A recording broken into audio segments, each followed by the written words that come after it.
Hey everyone, welcome to the very first episode of IGN House Call, our attempt at social distancing. This is the show where we stay at home and talk to rock stars from the gaming and entertainment industry who are also very much at home. Today we have with us Nick Clifford, who is the marketing director for Phoenix Labs, and they have brought us Dauntless, which the two of us have been trading sleep to rack up for our number of hunts. So tell us a bit more about yourself and what Dauntless is all about. Sure. Thanks, guys. Pleasure to be here. My name's Nick, marketing director at Phoenix Labs. I've been with the company for about almost 5 years now. Joined in the early years when Dauntless was still just a glimpse in our eye. And marketing's kind of a funny role, but basically I ensure that players worldwide get a chance to download and play Dauntless. So that includes kind of the fun stuff like trailers and packs, but also things like localization, distribution as well. And Dauntless has been around for, it's been a live service for close to 4 years now, dating way back to when we had our closed technical alpha and then closed beta and then PC open beta and now console and Switch. And really at its core is it's all about feeling like a badass while you hunt these savage, kind of larger than life behemoths. I'm sure you've met them if you've been playing the game with your friends in this really cool science fantasy setting that we call the Shattered Isles. Lots of crafting, lots of customization, really what we call like strategic combat where like pixel perfect dodges. And you really have to like collaborate with your friends and strategize and plan your attack to survive the hunt.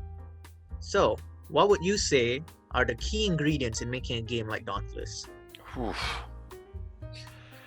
Damn, okay. That is a really good question.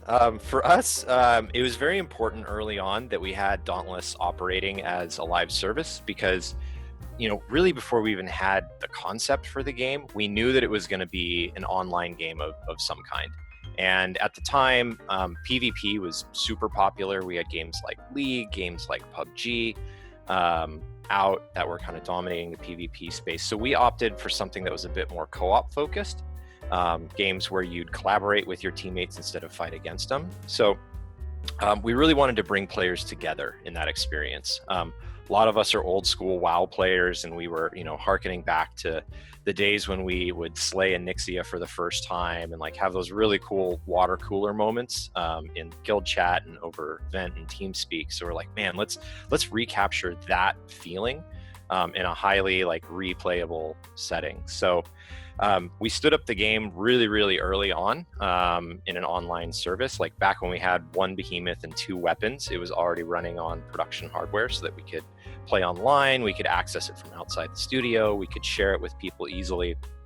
And that was really instrumental to us in getting feedback from our community very early on. And from there, it was just an iterative process for us.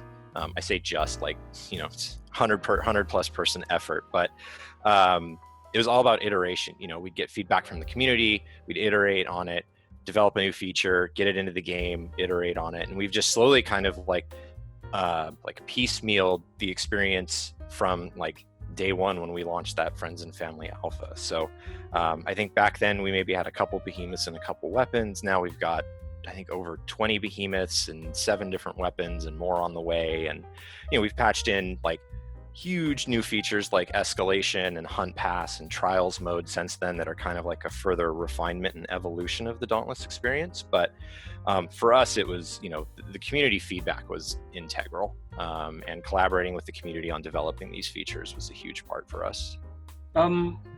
So out of curiosity, how are you guys coping with running a game like Dauntless while in lockdown? Like, what's the process or how are you guys keeping this game up and running? Yeah, sure. So we're over 100 person studio. We have our headquarters up in Vancouver, British Columbia, which is in Canada. We have another office in San Francisco, California, and then another one in Seattle, Washington. So in addition to having like kind of 3 offices distributed, we've got a handful of folks, myself included, who don't work inside one of those offices. I'm actually based in LA with a couple other folks. And we got folks in Toronto, Portland, a couple other locations as well. So we're fairly well versed at collaborating digitally and remotely with people. That like manifests in terms of using Zoom for things like stand-ups and checking in with people every day, but it also manifests in terms of like our build pipeline. So making sure that folks have like VPN access, high-speed internet, so that they can check in and check out code really quickly. So we had a little bit of experience going into this. Now, that's a far cry from transitioning 100 plus people to working remote. So we were closely following the guidelines and recommendations from the WHO and CDC kind of leading up to the moment when we decided to move remote. And the day we decided to do it, we basically we called the shot and we said, hey, we're going to take this day. Everyone pack up your workstations, like your gaming PC at work, your monitors, any kind of Wacomms, like the drawing tablets, or like headsets, anything like that. Pack it up, take it home, get set up today, make sure you can connect, make sure you have VPN. Myself and a couple other folks put together kind of like a top 10 tips for how to work remote.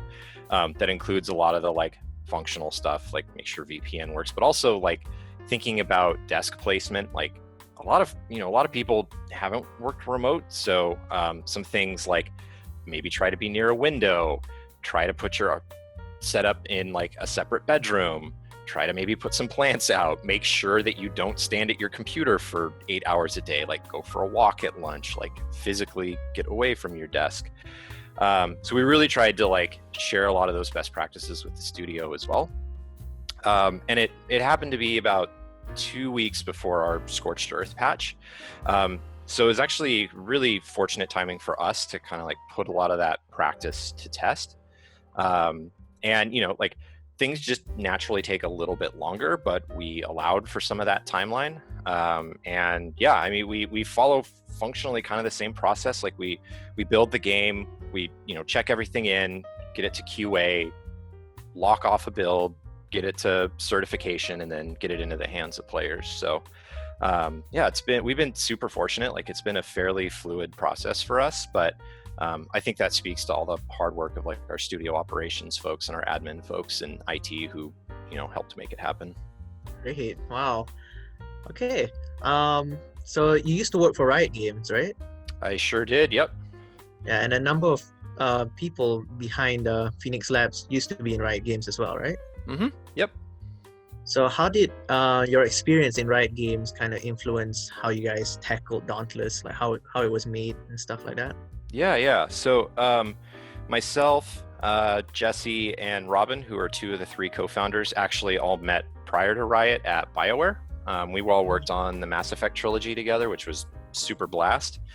After Jesse and Robin wrapped up work on the original trilogy, they joined Riot Games for several years. I joined them shortly thereafter. I mean, being a native from LA, like who couldn't fight the urge to fight or resist the urge to join Riot Games.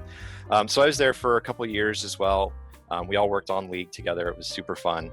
I think, and that's where we met Sean, our third co-founder as well. I think the thing that we learned the most was just the power of free to play, the power of online games, and the power of accessibility.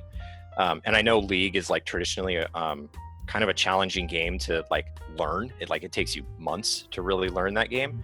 So when I say accessibility, I mean like functionally getting the game in the hands of players. And that's something that Riot does really, really well.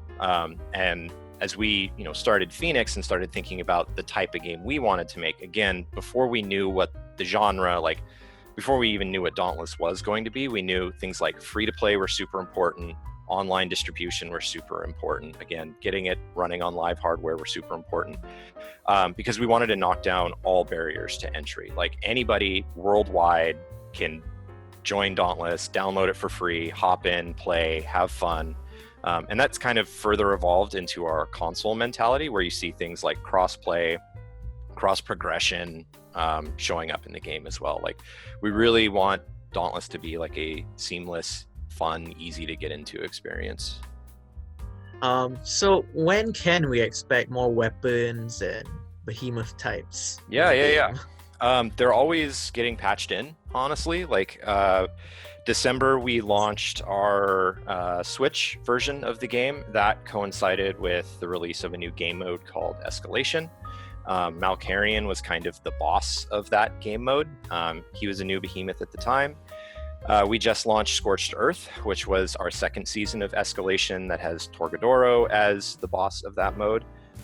So we're trying to get new Escalation and new behemoth encounters out, call it every quarter or so. And really that's kind of the sweet spot for us in terms of how long it takes for us to thoughtfully develop that game mode, but also give players enough content to kind of keep coming back and keep playing the game.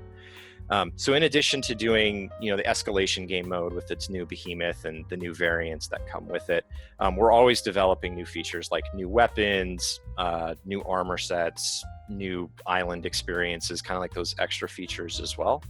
We're already actively developing the next weapon as well. I can't really share a whole lot about it because it's still very much in the concept phase. But yeah, know that that's in development. We do have plans to release that, and then even refinements of existing weapons. So our combat team's really focused on the sword right now. It was one of the first weapons we developed and released. And while we have kind of updated it and polished it along the years, we really wanted to go back and give it the facelift that it deserves. So, we patch the game every 2 weeks or so. That's, that might be a quality of life patch, a bug fix patch. That might be a big, larger patch that's got like a new weapon in it or like a new behemoth in it. But yeah, I'd say folks can expect content definitely every 2 weeks. But we also have, like new hunt passes every month and then new escalation seasons every couple of months as well. Where do you see, Dauntless has been around for 4 years, you were saying, where do you see Dauntless 5 years down the road? Like, where do you want to take it? Yeah, absolutely. It's a really good question, and honestly one that a lot of the studio leadership team has been thinking about in the last couple months. And really what we're recognizing is, if you think about, and not to get super technical, but if you think about kind of like the adoption curve, that big bell curve, where you see like where most of your folks are coming from, we believe that we're still kind of largely in the early majority phase of the product, in that like we've got about 20 million plus players who have logged in and played the game, which is by no means a small amount. But we have ambitions of turning Dauntless into the largest free-to-play MMO in the world. And we recognize that that's a multi-year journey for us. It's not just going to happen overnight. But with that, we want to grow Dauntless, from 20 to 50 to 100 million players worldwide. And that includes things like mobile, launching in additional languages and in additional regions. Like, we really want to turn this into a global product that's openly accessible on nearly every device in the world, with full crossplay again, full cross progression, cross save, all that good stuff. And yeah, if you can think about like, a lot of the PvP giants that we have today, like Fortnite is, massive right now in the PvP space. We want to be the equivalent of the PvE experience for Dauntless. Thank you so much. That's all for today. But, yeah, of course. Yeah, but if you want more, don't worry, there'll be an article on the whole interview plus more questions and answers that didn't make this cut because we made too many funny faces. But before we end it all, this is now completely your moment. Plug in whatever you want to plug in. It's the time. Oh man. Hadn't thought about that. Yeah, I'd say if you haven't had a chance to check out Dauntless yet, go to www.playdauntless.com. It's free to play. It's available on PC, Xbox, PlayStation 4, Nintendo Switch, coming soon to mobile as well. Yeah, we'd love to see you in the Shattered Isles. We got 20 million and counting Slayers worldwide. Super fun game. Check us out on our subreddit, Twitter, Facebook. We're on all social media platforms. We'd love to hear from you, and thanks for hanging out. All right. Thank you to Nick Clifford for joining us. You were great. That was pretty fun. And for all of you in your cozy rooms, we'll see you at home next week. Thank you.